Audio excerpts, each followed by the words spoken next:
அசுரர்களான ஹிரண்யகசிபு மற்றும் ஹிரண்யாகஷி இருவரும் சகோதரர்கள். இவர்கள் இருவரும் விஷ்ணு பெருமானை வழிபடுபவர்களை அடித்து உதைத்து துன்புறுத்துகின்றனர். நேரில் வராத ஒருவரை கடவுள் என்பதா?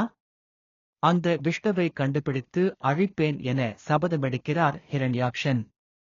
தன் அண்ணனிடம் ஆசி பெறும் ஹிரண்யாக்ஷன் பூமாதேவியை சிறைப்பிடித்து கடலுக்கு அடியில் ஒளித்து வைக்கிறார்.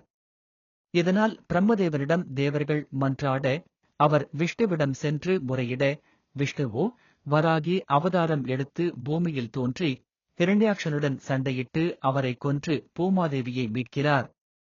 தம்பியை பறிகொடுத்த ஹிரண்யகசிபு இந்த மூவுலகையும் ஆளும் வரம் மற்றும் தானே கடவுளாக மாற எண்ணி பிரம்மனை நோக்கி கடும் தவம் இருக்கிறார். அதன் பலனாக எந்த மனிதனாலும் உயிராலும் ஆயுதத்தாலும் தன்னை கொல்ல முடியாத வரத்தை பெறுகிறார். பின்னர் மூவுலகையும் தன் கட்டுப்பாட்டுக்குள் கொண்டு வந்து ஆட்சி செய்கிறார்.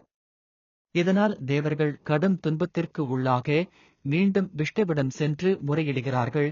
விஷ்ணு யாரும் கவலைப்பட வேண்டாம், ஹிரண்யகசிப்புக்கு பிறக்கப் போகும் குழந்தையே அவன் அழிவுக்கு காரணம் ஆவான் என சொல்கிறார். ஹிரண்யகசிப்புக்கு குழந்தையும் பிறக்கிறது. அவன் பெயர் பிரகலாதன்.